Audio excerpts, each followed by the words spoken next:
আসসালামু আলাইকুম। Hello everyone, কেমন আছেন সবাই? আজকে আপনাদের সাথে নিয়ে এলাম একদম সহজ আর অনেক বেশি ঝটপট একটি নাস্তা রেসিপি।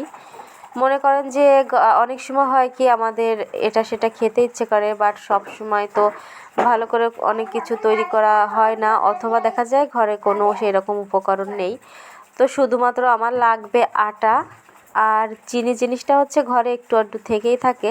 তো এইটা দুইটা জিনিস হলেই হচ্ছে আপনি এই রেসিপিটি বানিয়ে খেতে পারবেন। আহামরি খুব সুস্বাদু জিনিস না হলেও এটা কিন্তু আপনার ক্ষুধা নিবারণের জন্য অনেক বেশি উপকারে আসে। আটা নিয়ে নিয়েছি, যে আটাটা হচ্ছে খোলা আটা হতে পারে অথবা প্যাকেটের আটা, যেটাই হোক। এখানে আটা নিয়েছি সামান্য একটু লবণ, আর নিয়ে নিলাম হচ্ছে স্বাদ অনুযায়ী 2 চামচ চিনি।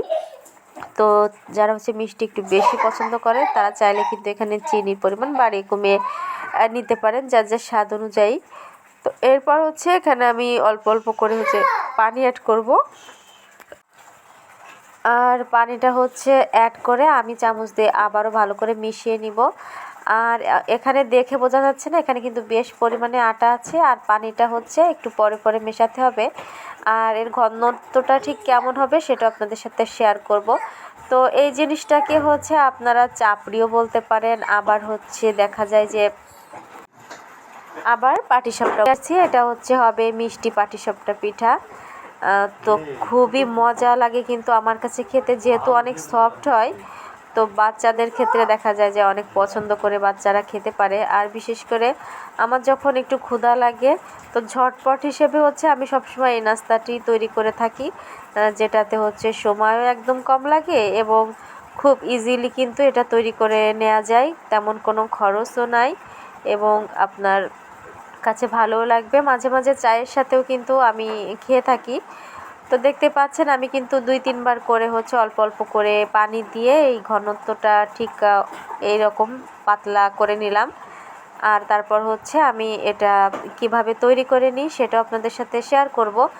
আমার অনেক গুণী গুণী আপু রাঁধুনিরা আছেন যারা হচ্ছে এটা পারেন, আবার দেখা যায় যে অনেক আপুরা আছেন তৈরি করেননি, ভাবছেন খেতে কেমন লাগবে। তো তাদের উদ্দেশ্যে বলবো, একদিন হলেও যদি কখনো না বানিয়ে থাকেন তাহলে বানিয়ে খেয়ে দেখবেন। তো আমার মনে হয় জিনিসটা ঘরে ঘরে সবাই কম বেশি তৈরি করে, তারপরেও যারা জানেন আমি তাদের উদ্দেশ্যেও কিন্তু একটু শেয়ার করে দিলাম। কারণ দেখা যায় অনেক ঝটপট রেসিপি, তারপরে হচ্ছে আমরা কিন্তু বুঝতে পারি না বা জানি না। এরপর হচ্ছে এখানে আমি সামান্য পরিমাণ তেল ব্রাশ করে দিলাম, আর তারপর হচ্ছে এই যে দেখতে পাচ্ছেন কিছু পরিমাণ দিয়ে দিলাম। আর যেহেতু হচ্ছে প্রথমটা দিচ্ছি, উঠাতে একটু প্রবলেম হবে, এরপরে কিন্তু আমার আর একটু তেলও লাগি নাই, প্লাস সবগুলো এই পিঠা কিন্তু আমার খুব সুন্দর মতো উঠে গিয়েছিল। তো এভাবে করেই হচ্ছে আমি সবগুলো বানিয়ে নিয়েছিলাম। তো আমার এই ভিডিওটি আপনারা যারা যারা দেখছেন কিন্তু এখন একটা লাইক দিতে ভুলে গিয়েছেন, আমার প্রিয় আপুরা আপনারা প্লিজ একটা লাইক দিয়ে আমার ভিডিওটি কন্টিনিউ করবেন। যারা আমার চ্যানেলে নতুন ভিজিট করছেন, এখনও চ্যানেলটা সাবস্ক্রাইব করেননি, চাইলে কিন্তু আপনি আমার চ্যানেলটা সাবস্ক্রাইব করে পাশে থাকা বেল আইকনটি ক্লিক করে রাখতে পারেন। যখন আমি যত সময় হচ্ছে ভিডিওগুলো আপলোড করব, আপনি কিন্তু আপনার সময় মতো ভিডিওগুলো দেখে নিতে পারবেন।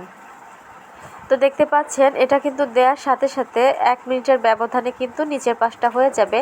ওই যে বললাম প্রথমটা তাই একটু লেগে যাচ্ছিল, এরপর হচ্ছে আমি উল্টে দিলাম, আর উল্টে দিয়ে এখানে 10-15 সেকেন্ডের মতো রেখে আমি নামিয়ে নেব। এটা তৈরি করতে খুবই অল্প সময় লাগে এবং এটা কিন্তু একদমই কাঁচা থাকবে না, অনেক বেশি নরম সফট হবে।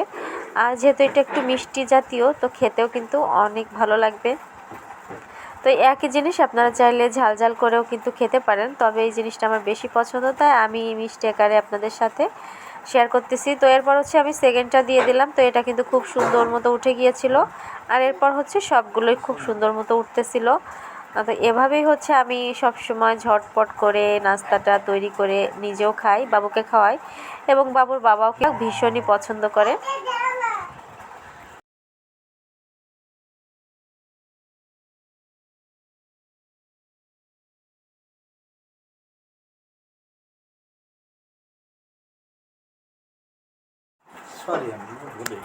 তো সবাই ভালো থাকবেন, দেখা হবে নতুন কোনো ব্লগ ভিডিওর সাথে অথবা কোনো রেসিপি নিয়ে। আল্লাহ হাফেজ।